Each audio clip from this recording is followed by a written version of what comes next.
The boy arrived on a Thursday evening in November, when the fog off the Thames had crept north to settle into the valley below Colchester Hall, and the gatekeeper was on his third cup of something stronger than tea. His name, he said, was James. He was 7 years old, perhaps 8.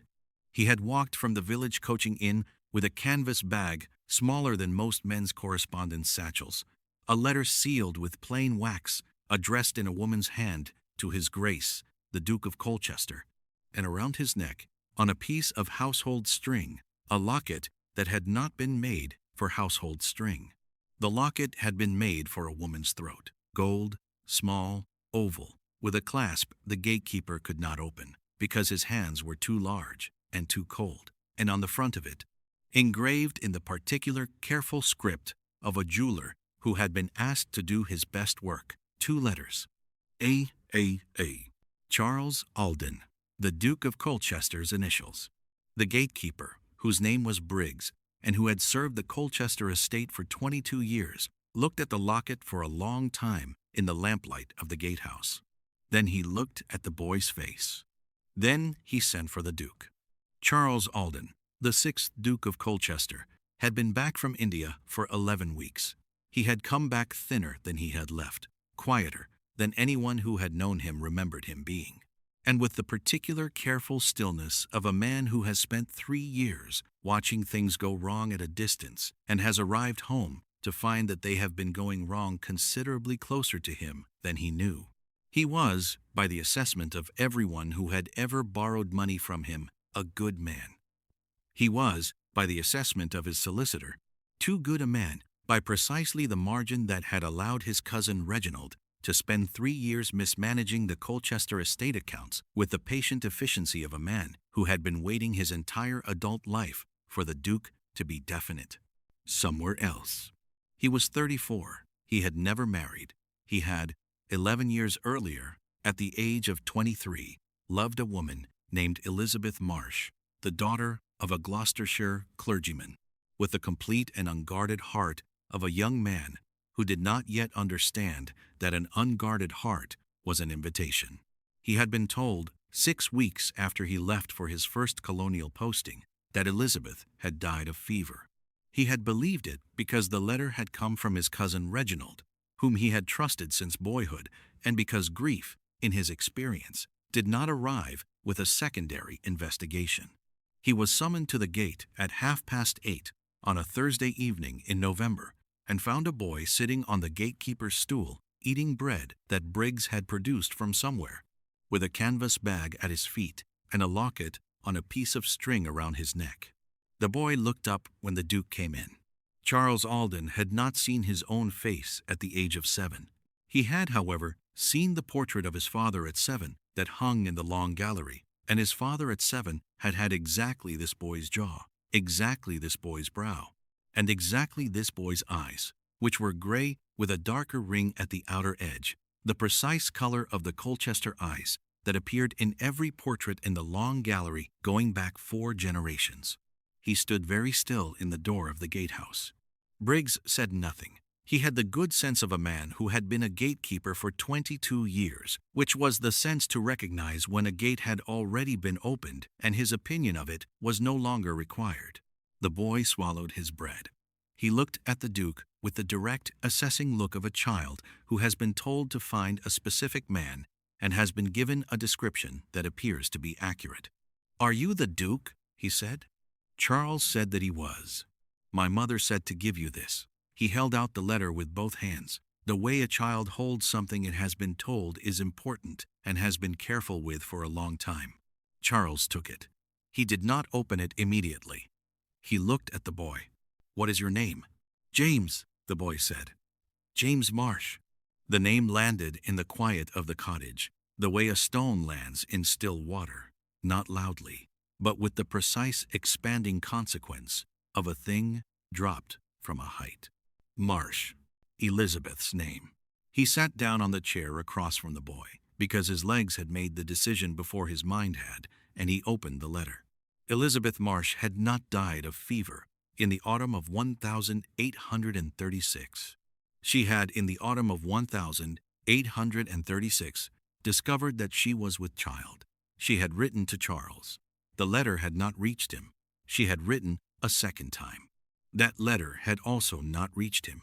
On the third attempt, she had presented herself at the London office of the Colchester solicitors, where she had been received by a clerk who had shown her into a side room and excused himself, and returned not with a solicitor, but with Mr.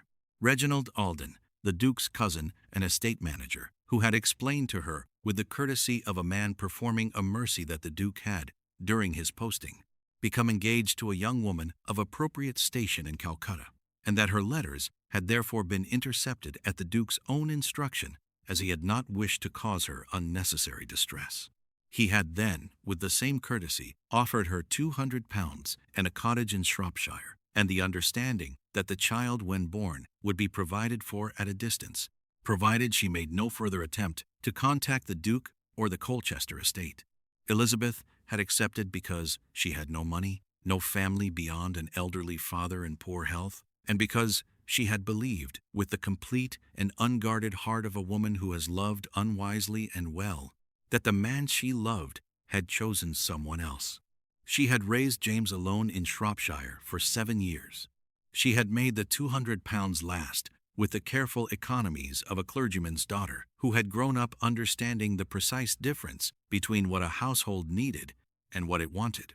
She had died 6 weeks ago of a genuine fever, not the invented one of 11 years earlier, and she had died with enough time to write the letter and enough presence of mind to place the locket on its household string around her son's neck, and tell him the name of his father and the address of his father's house, and to be sure, James, to give the letter only to the Duke himself, no one else, not a servant, not a cousin.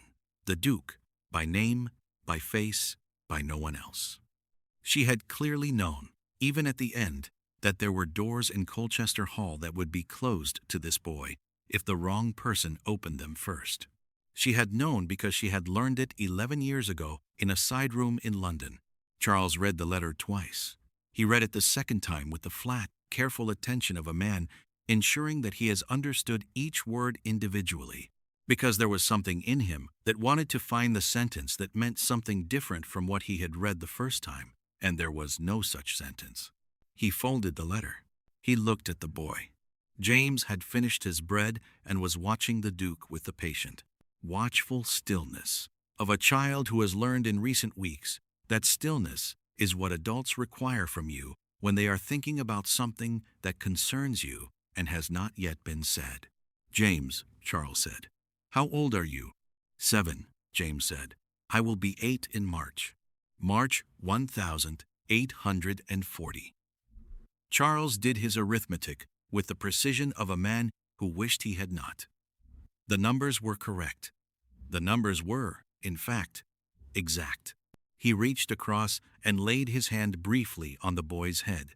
The way a man touches something he is still in the process of believing is real. "Are you hungry?" he said. "More than the bread?" James considered this with the honesty of a child who has not yet learned to understate his requirements. "Yes," he said. "Come then," said the Duke of Colchester to his son, and stood and held out his hand, and the boy took it without hesitation, with the directness of a child who has been told, "This man is your father," and has decided, on the available evidence of the past 10 minutes, that the description was accurate. They walked up from the gate to the house together in the November fog.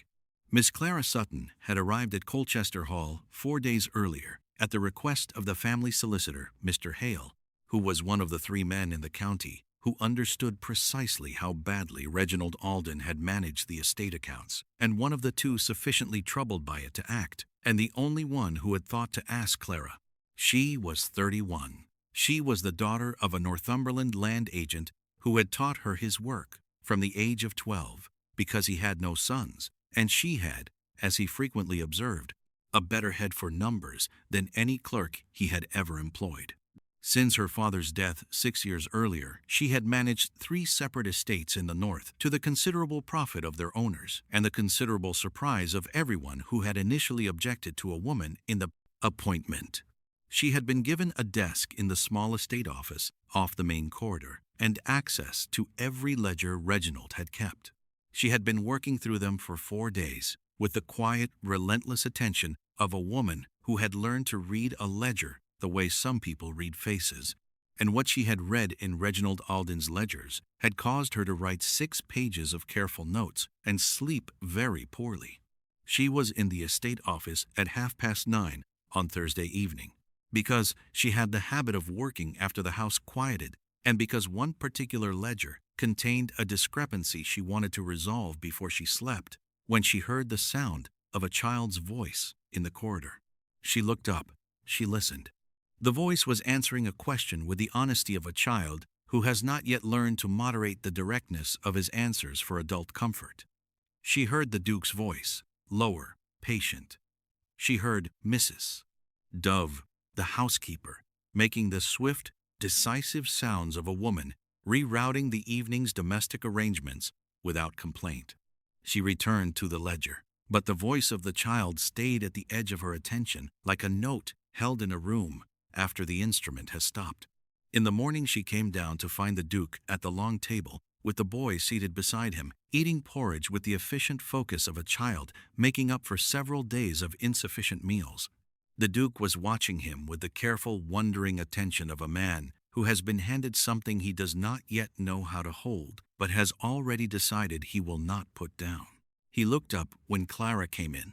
He had spoken to her twice in 4 days, both times briefly, with the distracted courtesy of a man who had returned from India to find his estate in disorder and had not yet finished the inventory of what had been lost. He had given her the office and the ledgers and said, with the direct simplicity she had noted as his characteristic, that he trusted Hale's judgment and that she should tell him when she had found what she came to find. He said her name now across the table, and she gave him hers and looked at the boy. "This is James," the Duke said. Clara looked at James. She had the particular gift of a woman who has managed estates for 6 years of reading a room by its arrangement rather than its announcement. She noted the gray eyes, the brow, the way the Duke was sitting, slightly angled toward the boy with the unconscious orientation of a man who has already, without deciding to, placed something in the category of things I will not let harm come to. She sat down. She said good morning to James, who answered with his mouth still containing porridge, and then remembered himself and swallowed and said it again more carefully. "Your Grace," she said, "when you have finished breakfast, I would be grateful for an hour in the estate office." He looked at her over the table with the direct, steady look of a man who understood that an hour requested in that particular tone was not about the accounts. "At 10, he said. She had laid the ledgers in 3 columns on the desk, not in the order they were found, but in the order they argued. She stood rather than sat, because she had learned that a woman who sits when delivering difficult information to a man in his own house will spend half the conversation managing the comfort of the situation rather than the content of it. She began with the rents. The Colchester estate held 14 tenant farms across 3 parishes. In the 3 years the Duke had been in India, the recorded rents had declined by 1/3. She had spoken to 2 tenant farmers the previous afternoon on the pretext of a walk, and both had confirmed that their rents had not in fact declined. They had been paying precisely what they always paid. The discrepancy between what had been collected and what had been recorded was £940 over 3 years. She showed him the column.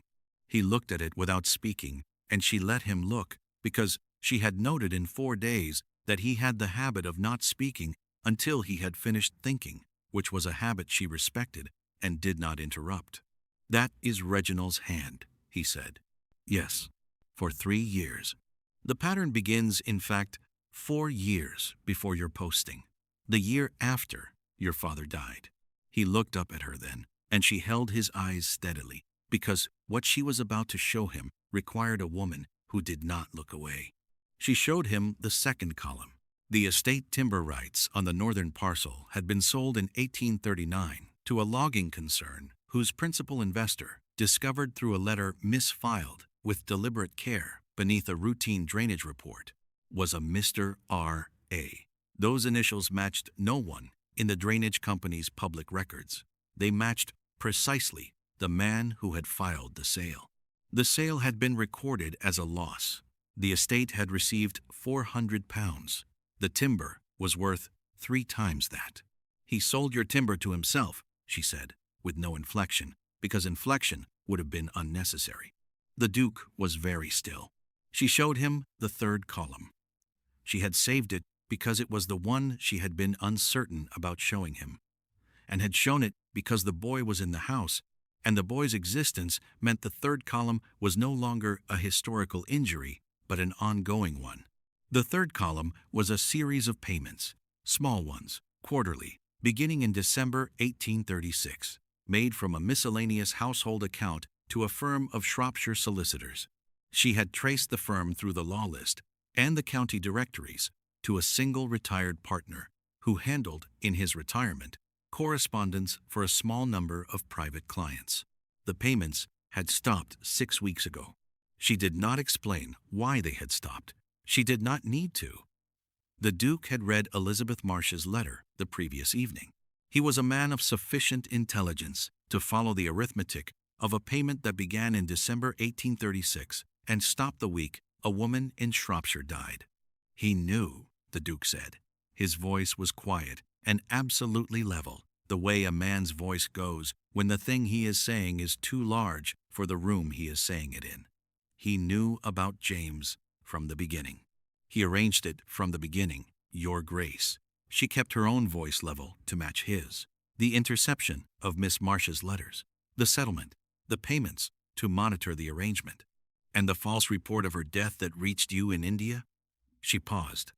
I have not yet found the specific letter, but the payments tell their own account. He told me Elizabeth died. Yes, I believed him for 11 years. She did not answer that. There was nothing useful that could be said to 11 years of a wrong grief, and she understood the difference between a silence that needed filling and a silence that needed leaving alone. She left it alone. He stood at the desk for a long time, with his hands resting on the columns, looking at them. She watched him with the same attention she had given the ledgers, reading the precise quality of what was moving through him. It was not the sharp grief of surprise. It was the slower, more durable grief of confirmation. The grief of a man who has felt for 11 years that something was wrong and has now been shown with columns of figures exactly what it was. When he finally lifted his head, his eyes were steady. What do I do? She had been waiting for that question, not because she had assumed he would ask it, but because she had spent 4 days preparing the answer in the event that he did. First, she said, you do nothing that can be undone. Reginald does not know that I have found this. He does not know the boy is here. You have, at this moment, the advantage of preparation. Do not surrender it for the satisfaction of confronting him before you are ready. Second, you retain Mr. Hale and instruct him to apply for James's formal recognition through the ecclesiastical records. Miss Marsh was never married. The boy bears her name. The letter in your possession, combined with the locket and the evidence any court would find unremarkable, constitutes a sufficient foundation. She was a clergyman's daughter, he said. She was the most honest person I have ever known. Then the court will find the matter straightforward. Third, I would ask your permission to write 2 letters today. One to the Shropshire solicitors, requesting all correspondence they hold on behalf of the arrangement. They are not party to fraud. They were engaged to administer a settlement. They will produce the correspondence if properly requested by a Duke's solicitor. She paused. The second letter is to a Mr.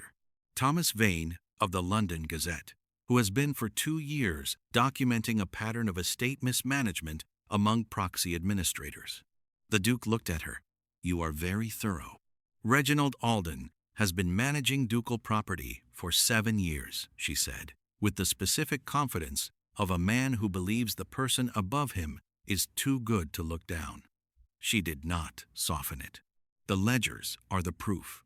The letters from Shropshire are the specificity. Mr. Vane is the consequence that cannot be quietly settled. He was quiet. Outside the estate office window, the November grounds lay gray and still. And then, from somewhere above them, came the sound of a boy's footstep crossing a floor in an uncertain direction.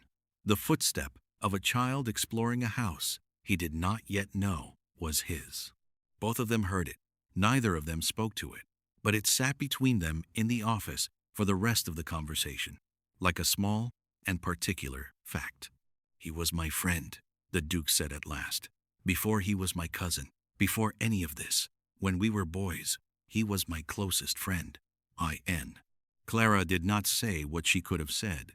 She said instead, simply, "Yes." One word, the acknowledgement of the loss, without the editorial. She had found across 6 years of difficult conversations that it was the only useful response to a good man being shown evidence of a betrayal by someone he had loved. He straightened. He looked at the columns one last time, and then at her. "Write the letters, both of them. Use my seal." He paused at the door. "And, Miss Sutton, Your Grace, James will need a tutor before spring. Will you, when you have finished with the ledgers, be willing to stay until I have found one?" It was a practical question, wearing the clothes of a practical question. She had learned in 4 days to read the distance between what this man said and what he meant, which was the same skill as reading ledgers applied to a different kind of account. "I will stay," she said, "until you no longer need the ledgers read." He gave her then the small, brief, genuine half-smile of a man who has been managing alone for a very long time and has recognized, without yet knowing what to do with the recognition, that he is not any longer. He left her to the letters. In the days that followed, it was James who kept the house from becoming only a legal proceeding. He appeared at breakfast each morning with the reliable punctuality of a child who has decided that meals are one thing he can be certain of, and he ate with the focused efficiency of a boy, making up for 7 years of careful economies. He asked questions without preamble about the portraits in the long gallery, about the horses, about the large dog that had appeared at the kitchen door on the second morning and had not left since. He referred to the Duke, in these early days, not as father but as sir, with the careful formality of a child who has been told something is true and is waiting for more evidence before he commits to it. On the 4th morning, James appeared at the door of the estate office while Clara was working. He stood in the doorway without coming in, studying the desk with the particular attention of a child who has been taught, somewhere in 7 years of a small cottage, that other people's work deserves a moment of observation before it is interrupted. "What are those?" he said, indicating the ledgers. "Accounts," Clara said. "Records of what has come in and gone out of this estate." "Like my mother's household book?" Clara looked at him. "Yes," she said, "exactly like that." He came into the room then, with the permission of the answer, and stood at her shoulder and looked at the columns. He smelled of cold air and horse, which meant he had been at the stables with the groom and had come directly here without telling anyone. "That number is written twice," he said, pointing at the 3rd column. Clara looked. He was correct. A duplication she had not yet noted. She did not make much of it. She wrote the correction without ceremony, because he had made the observation without ceremony, and both of them were, she was beginning to understand, the kind of person who found things without requiring applause for the finding.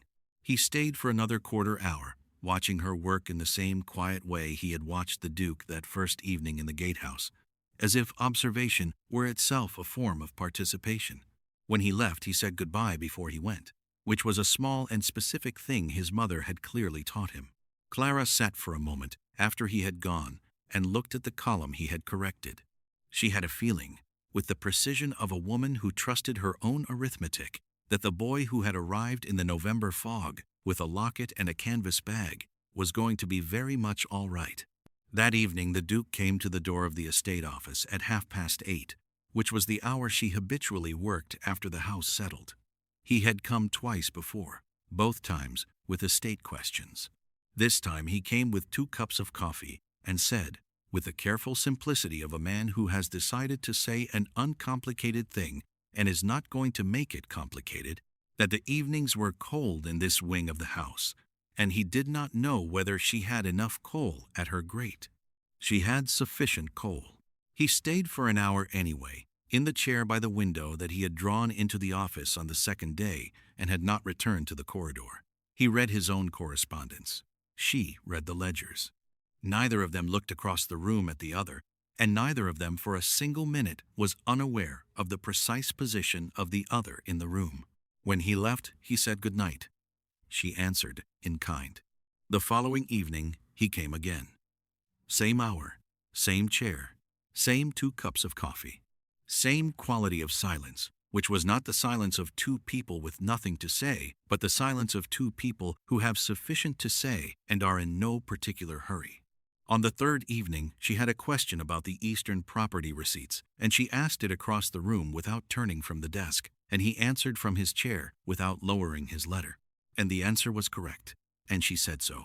And he said nothing to that, but she heard from the chair the smallest, driest, most contained exhalation of amusement she had ever heard a man produce in an estate office. She found after that she did not sleep well on the evenings he did not come. She did not account for this. She was too careful a woman to account for things before she had sufficient data. He had James with him at breakfast on the 9th morning when Clara came down, and they were not eating. They were sitting across from one another with a piece of paper between them on which James had drawn something that the Duke was studying with the grave and complete attention he brought to the ledger columns. "It is a horse," James said. "I see that now," the Duke said. "You didn't see it before?"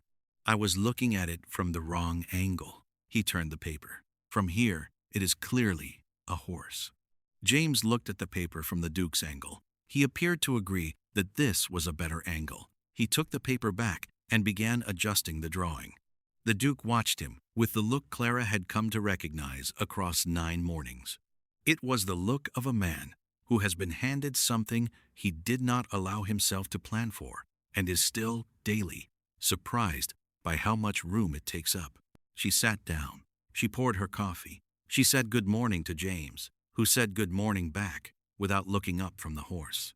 The Duke said her name across the table. She gave him his. "James has asked to see the gallery portraits," he said, after breakfast. "I thought, if you were not occupied with the accounts, you might—" "I would like to see the gallery," she said, before he finished. He looked at her. The small, brief, genuine half-smile gone before James looked up from the horse. After breakfast, the 3 of them walked the long gallery together, James between them, stopping at each portrait with the meticulous attention of a child conducting a formal inventory. He examined the eyes in every frame. He examined the jawlines. At the 5th portrait, which was the Duke's grandfather, he stood for a very long time. "He has my nose," James said. "He does," Charles said. "And my ears." He touched his own ear, confirming. "The left one goes like this." He demonstrated the particular angle. "Exactly like that," the Duke said, "for 4 generations at least." James appeared to find this enormously satisfying.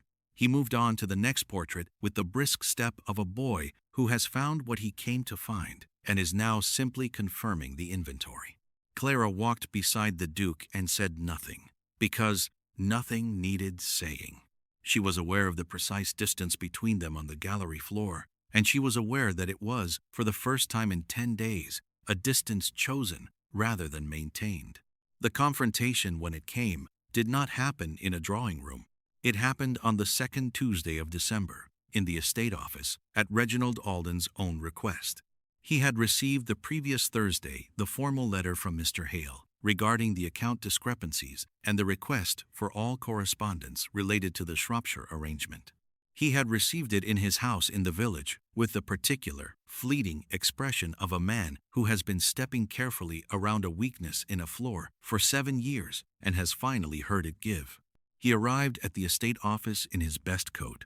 He was 51, gray-haired, broad through the shoulders, with the smooth, unhurried manner of a man who had spent decades being the most trusted person in every room and had not been wrong about that until now. He was not a monster in a coat. He was a man who had made one calculation 40 years ago, that his cousin had been born into something that should by rights have also been his, and had been quietly, precisely, building a correction to that calculation ever since. He had been Charles's closest friend at school. He had been the one who sat with Charles the night his father died. He had been the one who said, when the fever letter arrived from Shropshire, "I am sorry, old man," in the exact tone of a man who meant it. He had meant it. Clara had understood this, reading the ledgers. It made him more difficult than a man who did not mean it. It made the room harder to stand in. He came in and saw her at the desk. He had not known she was there. That was the first small fracture in the prepared composure.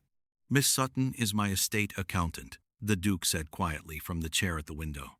"I see." Reginald looked at the desk, at the 3 columns, at the ledgers open to their marked pages. His face was still. He was, she noted, a man who had been skilled for a very long time at making his face still. "Please, sit down," Clara said. He sat. She took him through it column by column. She did not rush. She did not perform. She placed each piece before him the way she had placed it before the Duke, and she watched with the same attention she gave to accounts as the color moved in his face. He tried confusion. She showed him the figures. He tried explanation. She showed him the tenant letters. He tried appeal. He turned not to Clara but to the Duke, with the instinct of a man retreating to ground where he had always been safe. "Charles." His voice was low. It was the first time he had used the given name, the school name, the name from the nights when one of them sat with the other in some corridor of trouble. "We have known each other since we were 8 years old," the Duke said from the window, very quietly. "My name in this office is Your Grace." Reginald closed his mouth. "There is also," Clara said, "the matter of Miss Elizabeth Marsh." The composure did not shatter. It did not need to. It simply became, in the space of one breath, a different kind of stillness. The stillness of a man who has known for 11 years that a particular door existed and has spent 11 years not looking at it. "The payments to the Shropshire solicitors have been traced," she said. "The correspondence held by the firm has been obtained. The letter informing the Duke of Miss Marsh's death, written from this house in October of 1836 inches, a hand that was not Miss Marsh's has been identified." She let a beat pass. "James Marsh is 7 years old. He is in this house. He is at this moment, I believe, in the library with the Duke's copy of Aesop and the large dog that should not be in the library but has been in the library every afternoon for a week." Something happened then in Reginald Alden's face that was not calculation. It was, briefly and without performance, something else. He looked at the desk. He looked at his own hands on his knees. "He is well?" he said. His voice had changed on the question.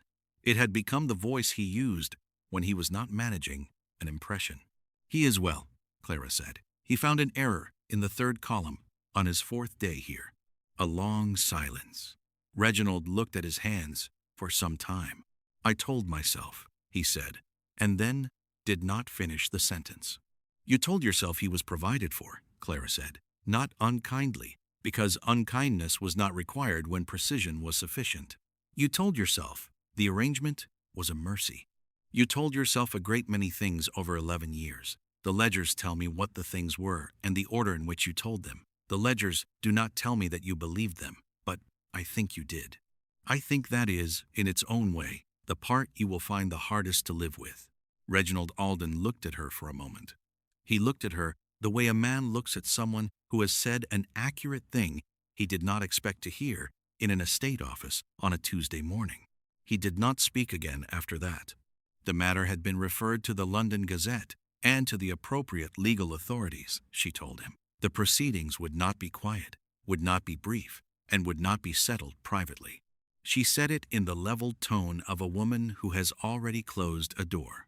He stood. He straightened his coat with the small, automatic dignity of a man performing a habitual gesture, because the habits are all that remain of the person he was an hour ago. He looked, finally, at the Duke at the window. Charles had not moved from the chair. He was looking at his cousin with the look that was not anger and was not grief precisely, but was the specific expression of a man watching the end of something that had been good for a long time before it was not. "I am sorry, Charles," Reginald said. He used the name one last time. It was not a strategy. It was the only thing he had left that was genuinely his. The Duke said nothing. He let the apology stand in the room without receiving it. That was not cruelty. It was honesty, which was the only currency left between them. Reginald Alden walked out of the estate office, through the corridor, past the open door of the library where a boy was reading beside a large dog that should not have been in the library. And he did not look in as he passed, and he went out of Colchester Hall and into the December afternoon and did not come back. He did not leave the county. He had not, by the time the legal proceedings were concluded, the resources to go far.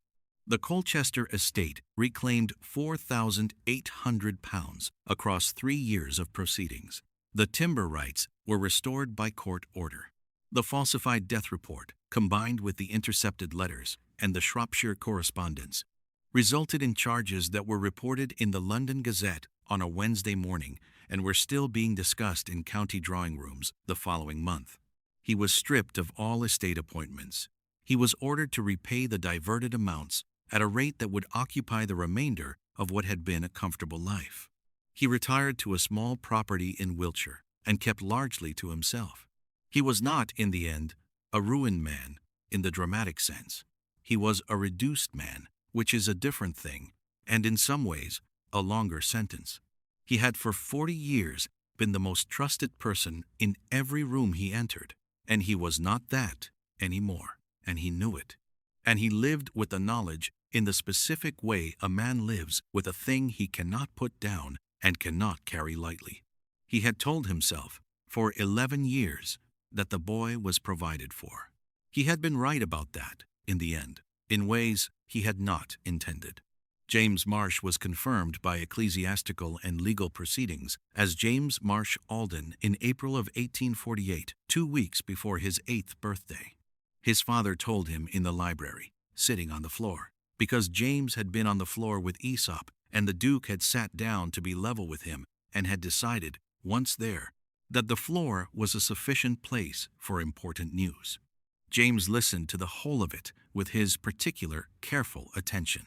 He looked at the floor when it was finished. He looked at the ceiling beam. He looked at the Duke. "So I may keep Marsh?" "You may keep Marsh. It was your mother's name. It is not a name to put down." "James Marsh Alden," he said slowly, testing the weight of it. "If you like." "I like it." He picked up Aesop again, with the clean completeness of a child who has finished one thing and returned to the next. The dog, who had been listening from the hearth with the patient attention of a large dog who considers himself a participant in all domestic proceedings, settled his chin back onto his paws. Charles sat on the library floor for another quarter of an hour with his back against the shelf. He looked at the room his father had read in and his grandfather before him, and at the boy reading in it now, with one hand absently resting on the back of the large dog, and he felt, for the first time in 11 years, that the library was full rather than empty. Clara Sutton had said she would stay until the ledgers no longer needed reading. The ledgers were in order by February. She stayed until the spring because James asked her to, with the direct and unanswerable simplicity of a child who states his requirements without having learned yet to manage the inconvenience of them for others. He asked her at breakfast on a Tuesday morning with the Duke sitting across from him, and neither of them looked at the other when he asked, and neither of them pretended not to hear it. She had her reasons of her own. She did not account for them at breakfast. She was too careful a woman to account for a thing before she was certain of the figures. On a Thursday morning in March, the Duke walked with her to the end of the orchard path and stopped. The thin spring sun was coming through the bare branches, and somewhere in the kitchen garden behind the wall, a bird was doing something noisy and optimistic. He told her he was grateful. She said she was glad the accounts were in order. He said he was not speaking of the accounts. She looked at the orchard for a moment. Then she said that she had stayed this past month somewhat past the point the accounts required. He said that he had noticed. She said that she would stay, if it suited him, through the summer, to ensure the first season of proper management concluded without error. He said that it suited him very well. He said it in the level, careful tone she had spent 4 months learning to read, which was the tone he used for everything he meant more than he said. He did not reach for her. He stood beside her at the end of the orchard path in the thin March sun and offered her the silence and the season. She stayed through the summer.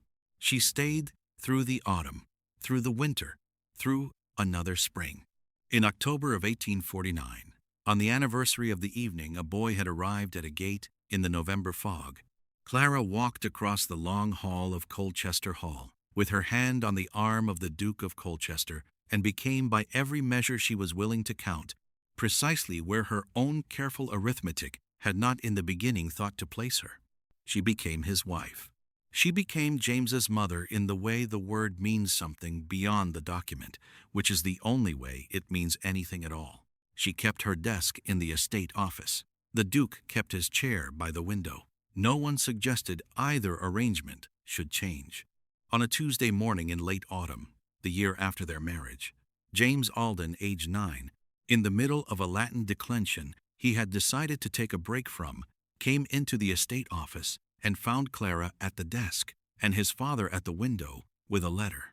He dropped his grammar in the chair, climbed into the other, and looked at the columns on Clara's desk with the attentive, unhurried gaze of a boy who had been watching a woman read accounts for a year and had concluded it was a thing worth learning.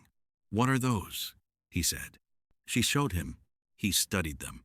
After a moment, he pointed to the third column. "That number is written twice." She looked. He was correct. A duplication, small but precise, exactly where he had pointed.